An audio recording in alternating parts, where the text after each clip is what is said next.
আপনারা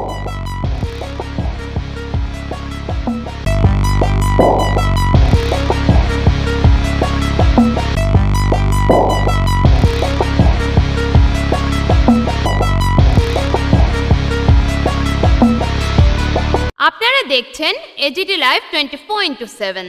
आप देख रहे हैं AGT live 24/7। And these information definitely can না হ্যাঁ বাড়ি এখানে ব্যস্ত নরমালি দেখছিলেন এই ফার্টিলাইজার অ্যাপ্লাই করেছো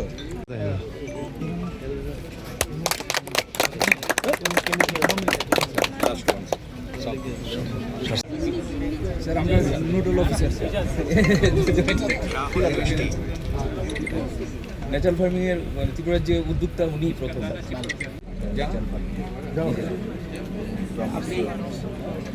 এই কুসকুসি এবং এটা নর্থ ধলাই ঊনকোটিতে পাওয়া যাবে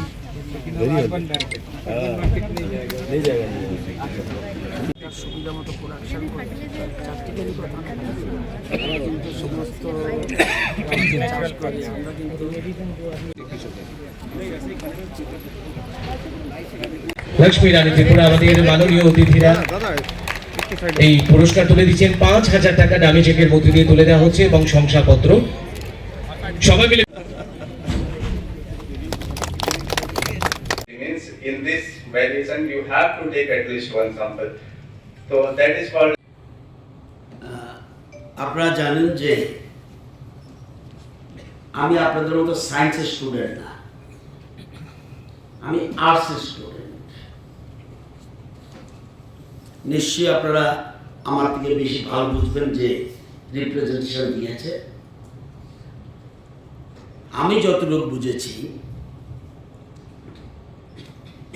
আমাদের দেশের প্রধানমন্ত্রী প্ল্যানিং যে পৃথিবীর শস্য ভাণ্ডার ইন্ডিয়াতে হতে হবে। পৃথিবীর যত শস্য দরকার এই শস্যের ভাণ্ডার যেন ইন্ডিয়া হয়, এটা হলো প্রধানমন্ত্রীর স্লোগান। কারণ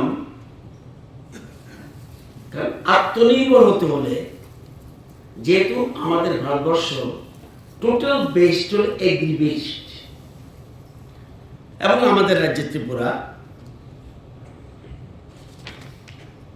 সামগ্রিক উন্নয়ন, আমাদের ত্রিপুরা সামগ্রিক উন্নয়ন কৃষি এবং কৃষকদের অবদান সবচেয়ে বেশি।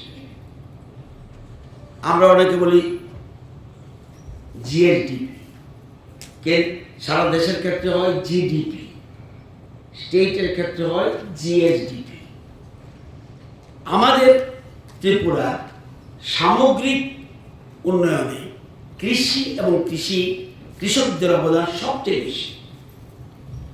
100% যদি আমি ডেভেলপমেন্ট পার্ট ধরি তাহলে এদের 46% হলো এগ্রি অ্যান্ড এগ্রি অ্যালায়েন্ড। ট্যুরিজম, ব্যবসা, এগুলির থেকে আসে 41%। শিল্পের অবদান অনলি 13%। এই যে 100 রাজ্যের জিএসডিপি, এই 100 কিন্তু মেজর অংশটা হলো এগ্রি অ্যালায়েন্ড। এবং এই জন্য আমরা যে বলছি আত্মনির্ভর ভারত, স্বামী বিবেকানন্দ বলছে আত্মনির্ভর ভারত করতে হবে, প্রধানমন্ত্রী নরেন্দ্র মোদীজি বলছে আত্মনির্ভর ভারত, আমরা স্টেট বলছি আত্মনির্ভর ত্রিপুরা। আত্মনির্ভর ত্রিপুরা হতে হলে তাহলে সবচেয়ে বেশি প্রয়োজন আমাদের এগ্রির উপরেই গুরুত্ব দেওয়া। বহু বছর ধরে আমি বিধানসভায় 33 বছর উপরে আছি। বহু মন্ত্রী বিধায়ক বলছে আমরা আত্মনির্ভর খাদ্যের স্বয়ংবর হব। তো খাদ্যের স্বয়ংবর হলে তো আমার কাছে প্ল্যানিং নেই। What is the planning? খাদ্য স্বয়ংবর। আমি এত বছর শুনে আসছি খাদ্য স্বয়ংবর, there is no plan at all. আমি যতটুকু বুঝি, আমি আগে বলছি আপনাদের মতো সায়েন্সের স্টুডেন্ট না।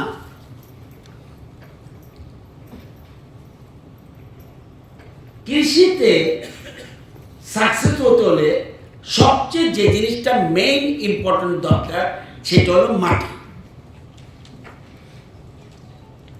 তো মাটি তো আমি জানি না মাটির নিচে কি আছে।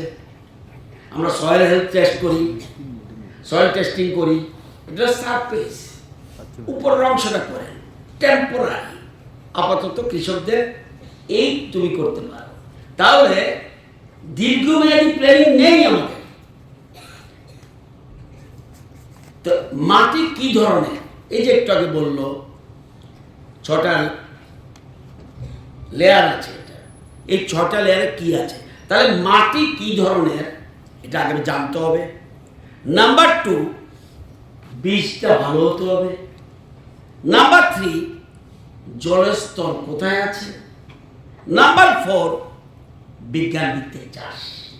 আমি ক্ষুদ্র আর্টসের স্টুডেন্ট হিসাবে আমি যেটা বুঝি এটা হলো এই 4টা জিনিস যদি করতে পারি তাহলে আমরা এই যে প্রধানমন্ত্রী বলছে কৃষকদের আয় ডাবল করো, ট্রিপল করো বা অন্যান্য যা স্লোগান, তাইলে কিন্তু বাস্তবে সেটাকে নিতে হবে।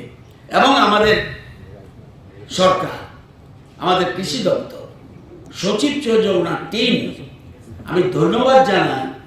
দেরিতে হলেও এই প্রথম একটা উদ্যোগ নিয়েছে যে মাটির নিচে কি আছে এটাকে জানার জন্য, এবং সেজন্য আমরা ये न्यूज এই कंटेंट সংস্থার সাথে देखने আমরা- के लिए আপনারা জানেন शुक्रिया। ভারতবর্ষে अगर आपका कोई ভারতবর্ষে सुझाव है तो हमें कमेंट कीजिए, सब्सक्राइब कीजिए AGT Live 24/7।